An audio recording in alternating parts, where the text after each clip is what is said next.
As the Ukrainian crisis continues to unfold, the foreign funding and backing for the current destabilization becomes more apparent. Now, geopolitical analysts across the board analyze the roots of the situation and whether this conflict is sowing the seeds of the next major war. This is the GRTV Backgrounder on Global Research TV. In late 2004, protests erupted in Kiev after Viktor Yanukovych won that year's Ukrainian presidential election, with protesters claiming that the vote had been rigged.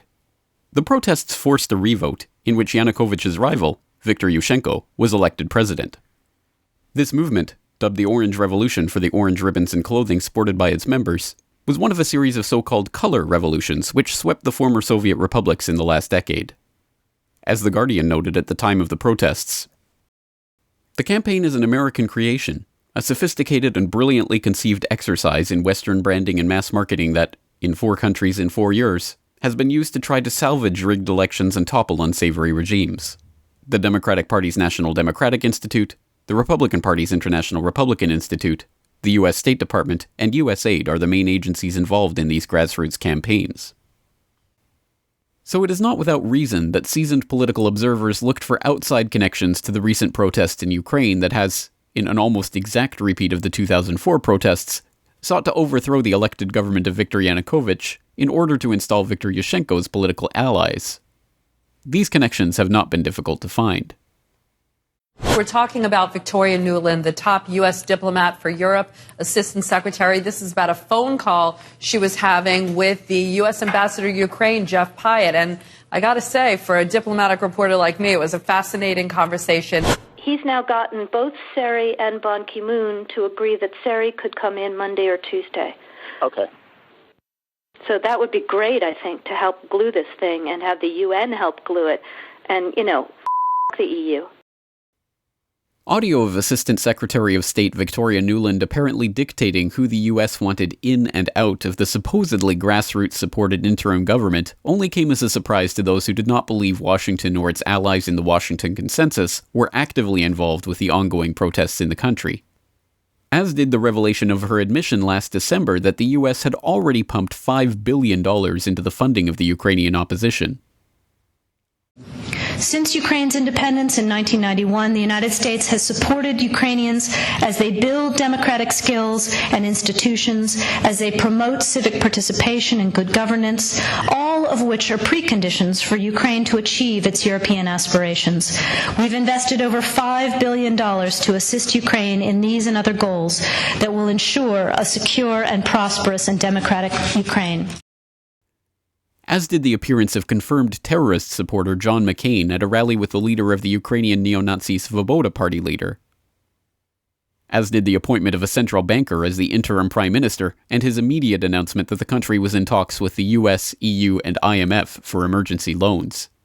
Ukraine's acting Prime Minister Arsen Yatsenyuk said on Friday he is determined to comply with conditions set by the International Monetary Fund in exchange for loans. An IMF mission is due in Kiev next week for talks with Ukraine's de facto leaders, who have said the heavily indebted country needs at least $35 billion to stave off bankruptcy. As did the appearance of a slick new viral propaganda video in English promoting the supposedly grassroots uprising, which was immediately exposed as finding its inspiration in Council on Foreign Relations member Larry Diamond, who has worked closely with the same NED and USAID that were linked to the 2004 Orange Revolution.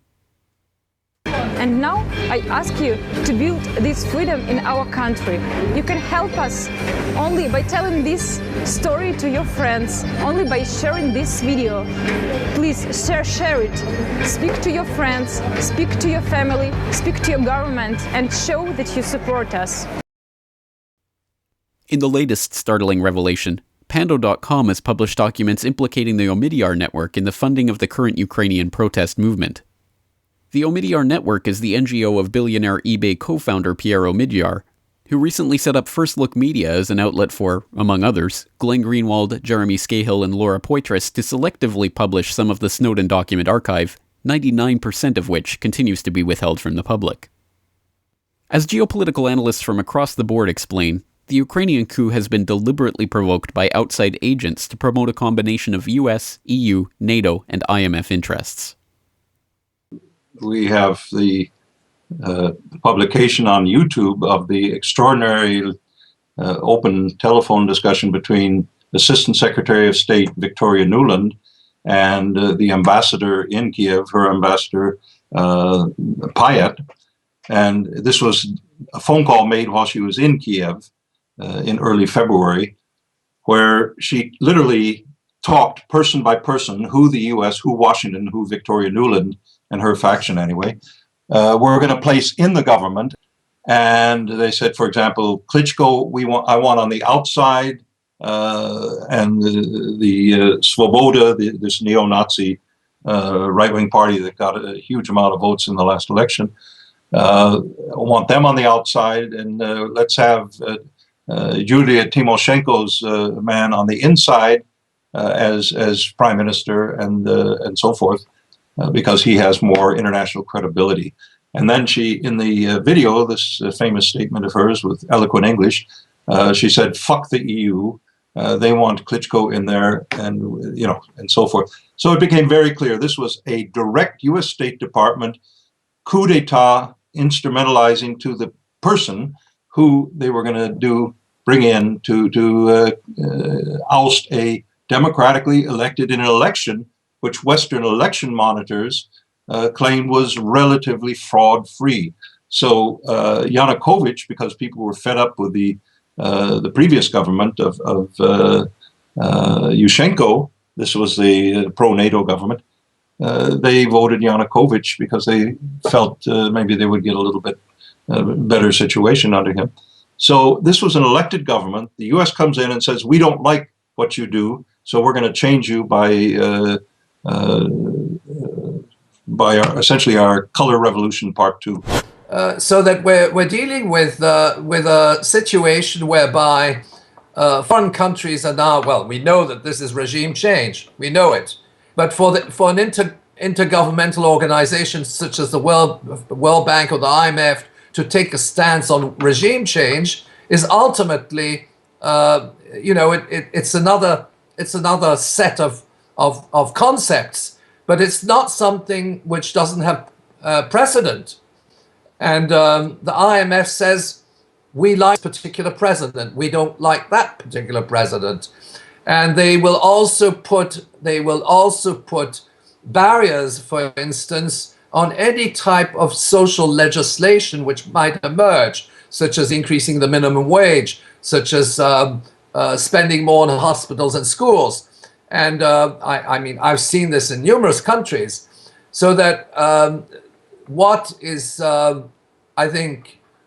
likely to emerge if a neo-Nazi government or a neo-Nazi coalition government is formed is in fact the reinforcement, ironically, of the neoliberal shock treatment agenda for the Ukraine. Perhaps more worrying than the interference itself are its potential implications. As Russia's every move is now being scrutinized for a possible military response to the ongoing crisis, the specter of a larger military operation now hangs over Eastern Europe.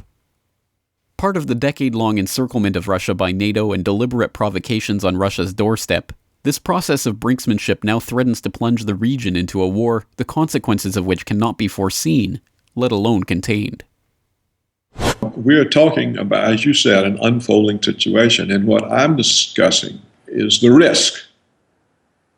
And what we see is the carelessness and recklessness of Washington in pushing these risks. There's no reason for this. What does it matter if Ukraine is in the EU or not? I mean, how insane is it to expect to have American missile bases in Ukraine?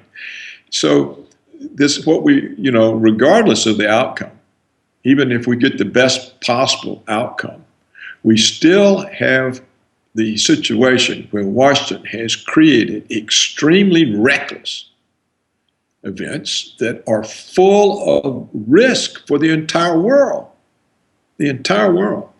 So how can you have such a dangerous, reckless, careless government running around as a superpower?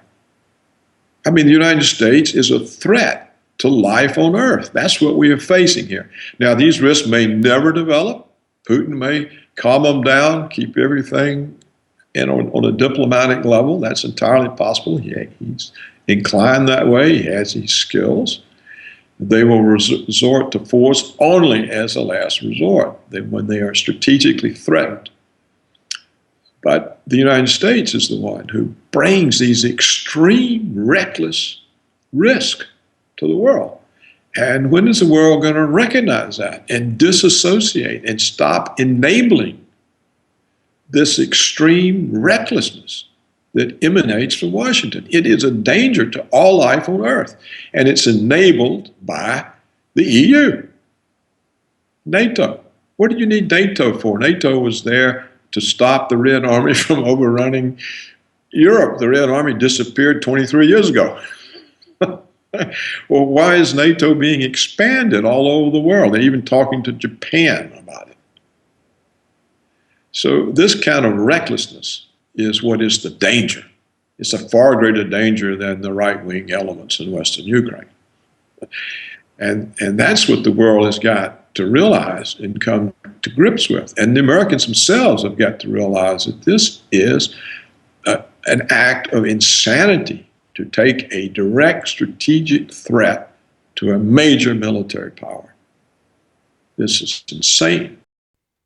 As supposedly progressive outlets once again scramble to throw their support behind the billionaire oligarchs and NGOs that have helped to destabilize the country, and as neocons unite with neoliberals in their agenda to carve up Ukraine for Western interests, it remains to be seen what genuine alternative outlets will stand up against this blatant interference and stand up for the principle that it is up to the Ukrainian people and no one else to decide what happens in their country. For more on this story and other breaking news and current events, please go to globalresearch.ca. For more research and analysis by James Corbett, please go to corbettreport.com.